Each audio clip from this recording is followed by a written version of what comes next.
Bonjour, Geneviève est avec vous. Aujourd'hui, je vais vous lire Une girafe dans la lune par Lucie Papineau et Marisol Sarrazin.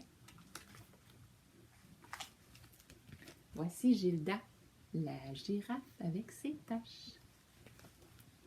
Le soleil bâille un peu, puis allonge ses rayons blonds au-dessus de l'horizon. Au pays des girafes, c'est l'heure de se lever. Belle journée pour la chasse au melon, dit Gilda en s'étirant. Pas le moindre petit souffle de vent. La petite girafe lisse son pelage couvert de jolies taches et quitte sa maison. Elle part à la recherche de melons bien juteux et bien ronds. Sauf qui peut, s'écrie tout à coup les taches de la gourmande, le vent du nord arrive. Gilda prend ses grandes jambes à son long cou et court vite, vite. Mais cette fois encore, le vent du nord souffle beaucoup trop fort. Il rattrape la girafe en moins de temps qu'il ne faut pour dire pouf! Regarde le vent du nord, il est ici. Et le voilà, il a attrapé les taches de Gilda. Toutes les taches de Gilda s'envolent emportées par le vent. Elle les regarde s'éloigner vers le ciel, loin, toujours plus loin. Gilda est fâchée et même un peu découragée. Comment retrouver ces taches éparpillées dans les nuages? Papou le papillon se pose délicatement sur son museau. D'un battement d'aile, il essuie la grosse larme de la petite girafe. Si seulement je pouvais voler comme toi, gentil papillon, murmure Gilda. Je pourrais retrouver mes taches.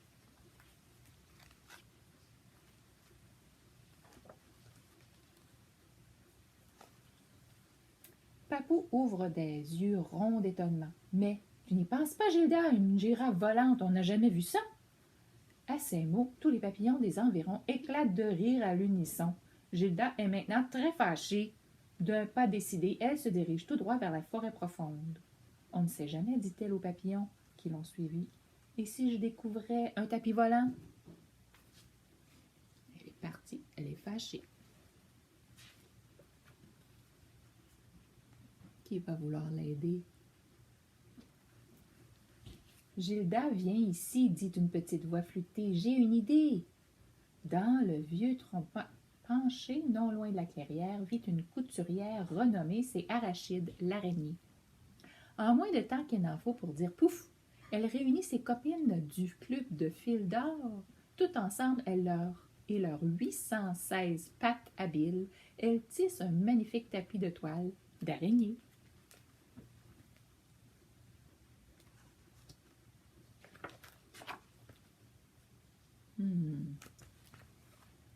Les papillons papillonnent, impressionnés par le tapis de Gilda. Vas-y, installe-toi, lui glisse Papou. Nous allons t'aider à t'envoler. Des centaines, des milliers de papillons multicolores entourent alors la petite girafe. Ils battent des ailes tout en cœur, tous en cœur. Vite, encore plus vite. Mais rien à faire, le tapis ne s'envole pas. Le vent du sud qui passait par là décide de leur donner un coup de pouce. C'est ça qu'on voit, c'est le vent du sud. Mais il souffle encore et Gilda s'envole, doucement, comme dans un rêve. Son tapis monte vers le ciel. Attention, crie tout à coup la girafe volante. Un arbre géant droit devant. Trop tard, Gilda s'écrase sur les branches crochues, la tête en bas, le cœur barbouillé, la pauvre petite voix des étoiles. Ah là là, pauvre Gilda. Regardez Ouistiti, peut-être qu'ils vont l'aider. Oscar le Ouistiti éclate d'un rire sonore, aussitôt imité par ses frères, ses cousines et ses cousins, et même son vieux grand-père. Gilda est très, très fâchée. Oscar l'aide à se remettre à l'endroit. Voyons, Gilda, les papillons sont beaucoup trop petits. Mais nous savons comment t'aider, n'est-ce pas? Ses frères, ses cousines, ses sœurs et même son vieux grand-père répondent oui, oui. Ah, mais ça, c'est mieux.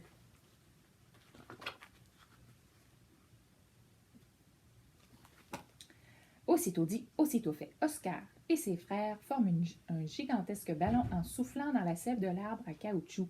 Pendant ce temps, grand-père et ses compères confectionnent une nacelle en peau de super banane. Comme Gilda a fière allure dans sa montgolfière. Souffle, souffle, Vendès, clament les cousins et les cousines. Ça alors! Gilda et son ballon s'élèvent haut, toujours plus haut. Mais les peaux de banane, comme chacun sait, sont très glissantes. La nacelle se met donc à déraper sur le dos du vent exactement comme un toboggan.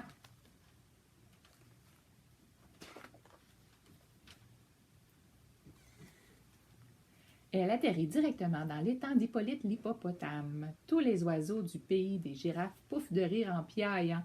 Même Hippolyte attrape le hoquet. Gilda est très, très, très fâchée. Allons, petite girafe, dit Péloquin le pélican. Les singes ne sont jamais volés, mais nous, les oiseaux, nous pouvons t'aider. Pour voler, il faut des ailes. Un point, c'est tout.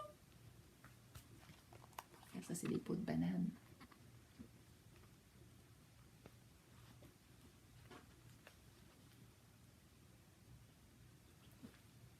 Tous les oiseaux du pays des girafes s'approchent de Gilda. Chacun lui donne sa plus jolie plume. Hippolyte a fort à faire pour les coller avec de la boue.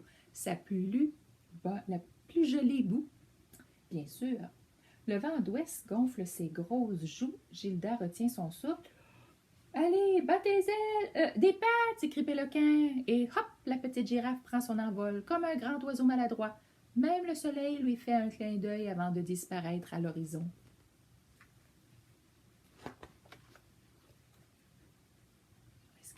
Gilda. Gilda a déjà la tête dans les nuages. « Oh, et mes tâches, vous êtes là? » demande-t-elle. Seul le silence et le froid de la nuit lui répondent. Découragée, Gilda suit le souffle du vent d'ouest qui la ramène à la maison. Tous ses amis l'entourent. « Il fait trop noir pour continuer de chercher maintenant, Gilda. Mais ne t'en fais pas. Nous les retrouverons demain, tes tâches, c'est certain. »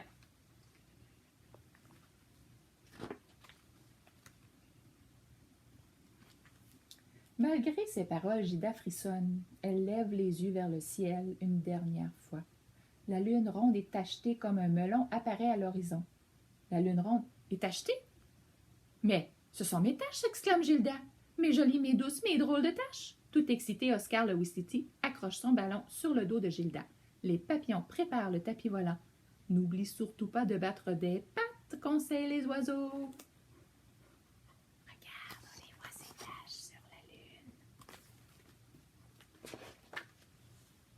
Hippolyte l'hippopotame compte jusqu'à 3.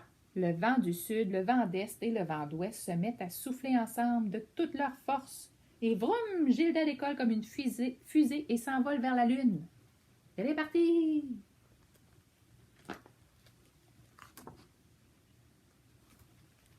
Maintenant que tout est rentré dans l'ordre, enfin presque, Gilda n'a plus qu'une envie, inviter tous ses amis à un magnifique banquet lunaire. Au menu, des melons ronds, des melons roses et des melons tachetés. Espérons que le vent du Nord préfère les bananes. Et c'est terminé. C'est fini. Au revoir les amis.